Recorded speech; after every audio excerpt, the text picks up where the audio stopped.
আসসালামু আলাইকুম আমার প্রিয় আপু ভাই আঙ্কেল আন্টিরা, কেমন আছেন সবাই? আশা করি যে যেখানে আছেন সবাই ভালো আছেন, সুস্থ আছেন। আলহামদুলিল্লাহ, আমরাও ভালো আছি। তো এখন বাজে রাত 10টা বাজতে কয় মিনিট, 5, 10, 11 মিনিট বাকি আছে। 10টা বাজতে রাত 11, মানে রাত 10টা বাজতে 11 মিনিট বাকি আছে।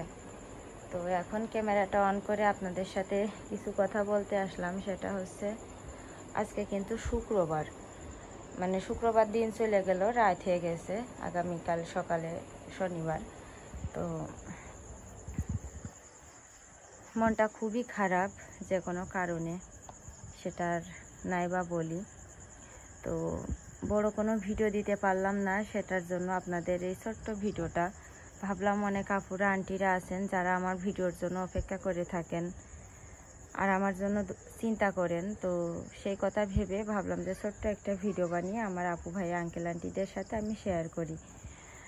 তো সকালে ভোর মনে হয় কয়টা 8টার সময় কি 8:30টার সময় গেছিলাম বাজারে, মাছ টাছ কিনে বাজারঘাট করে মিষ্টি কিনে তারপরে গেছিলাম মাদের বাড়ির ওখান থেকে দুপুর 1টা 1:30টার সময় গেছিলাম আমার ভাইয়ের বউ নিয়ে আসতে। তো আমার ভাইয়ের বউ নিয়ে আসছি সন্ধ্যার কিছুক্ষণ আগে, মানে আসরের আজানের পরে সন্ধ্যার কিছুক্ষণ আগে এসে আমার ভাইয়ের বউয়ের আমার মাদের বাড়িতে দিয়ে থুয়ে তারপরে চলে আসছি আমাদের বাড়িতে। ওখানে আর 1 মিনিটও দেরি করিনি। আমাদের বাড়ি এসে তারপর তো এই যে 3-4 ঘন্টা সময় কেটে গেল আনাস আর রাফিন নিয়ে। তো কি আর করা, আসলে ভিডিও আছে অনেকগুলো করা, কিন্তু এডিট করিনি। এডিট করার একদিকে সময় পাইনি, একদিকে মনটা খুবই খারাপ নানান কারণে। 2-3টা কারণ আছে, সেটা আর বলছি না আমি।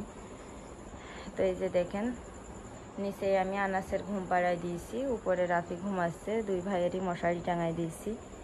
এখন আমি এই দেখেন ওখানে বটি রেখে দিয়েছি, খড় কাটবো। সকালে খড় কেটে আমার সেই ননদ আছে যে একটা আনাসের নিয়ে ছোটোবেলায় বসে থাকতো, ওই ননদের কাছে খড় ভুসি দিয়ে গেলাম ছাগলের দুপুরবেলা মাখিয়ে দেওয়ার জন্য। ও দিয়েছে, এখন আবার দেব আমি। মুরগির পায়ের নিচে যে ময়লা হয়ে গেছে ওইটা পরিষ্কার করতে হবে, অনেক কাজ। তারপরে দেখেন কোনো জায়গায় গেলি সেখান থেকে এসে 4টে মানুষের এক গাদা কাপড় চোপড় কাচা ধোয়া, সেগুলো সকালবেলা করব। কাজের আসলে অভাব নেই। এখনো ওই দেখেন মুরগির ঘর আগলা, মুরগির ঘরের দরজা দিইনি। তো যাই হোক, ইনশাল্লাহ রাতে ঘুমানোর সময় দেখি একটা ভিডিও এডিট করে রেখে ঘুমাবো। তারপরে ইনশাল্লাহ আগামীকালকে আপলোড দিব। আর আমার নেটওয়ার্ক এখন কিন্তু সারা বাংলাদেশে স্লো নেই, সারা বাংলাদেশের নেটওয়ার্ক খুবই ফাস্ট হয়ে গেছে, কিন্তু আমার নেটওয়ার্ক স্লো কারণে এই যে দেখেন, এই যে আমার যে রাউটারের এইটা একটা মেশিন, এটা একটা মেশিন, এটা হচ্ছে রাউটার, এটার বলে অনু। তো এই রাউটারটা তো গত বছরে রাফির আব্বু এই যে এখান থেকে ওই উঠোনে ছুঁড়ে ফেলাইয়ে দিল।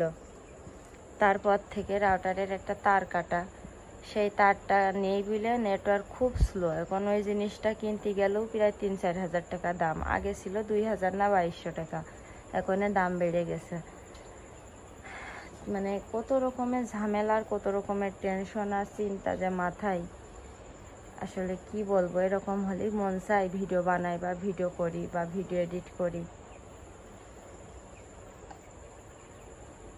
এত নেটওয়ার্ক স্লো যে গতকালকে যে ভিডিওটা আমি দিয়েছি ওই ভিডিওটা দুপুর থেকে আপলোড দেওয়ার চেষ্টা করছি, দুপুর থেকে রাত 11টা পর্যন্ত আপলোড দেওয়ার চেষ্টা করে করে অর্ধেক আপলোড হচ্ছে, তারপর নেটওয়ার্ক বন্ধ হয়ে যাচ্ছে, আর হচ্ছে না। এইভাবে করতে করতে রাত 11টার সময় সেই ভিডিও পাবলিশ হয়েছে। আর আগে যখন এই যে রাউটারের তারটা ঠিক ছিল, কাটা ছিল না, তখন মনে করেন ওই ভিডিওটা আপলোড দিতে আমার 10 থেকে 15 মিনিট, বেশি হলেও আধা ঘন্টা, তার বেশি সময় লাগতো না। আর এখন আমার এইরকম সেই দুপুর থেকে রাত পর্যন্ত লেগে যাচ্ছে একটা ভিডিও আপলোড দিতে, তারপরেও সে ভিডিও আপলোড হচ্ছে না।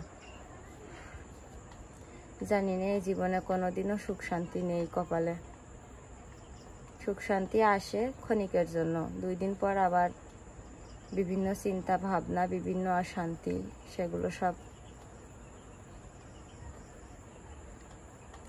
তো ঠিক আছে, সবাই ভালো থাকবেন, সুস্থ থাকবেন, আমাদের জন্য দোয়া করবেন। আর আপনাদের জন্য আমি অনেক অনেক দোয়া করি।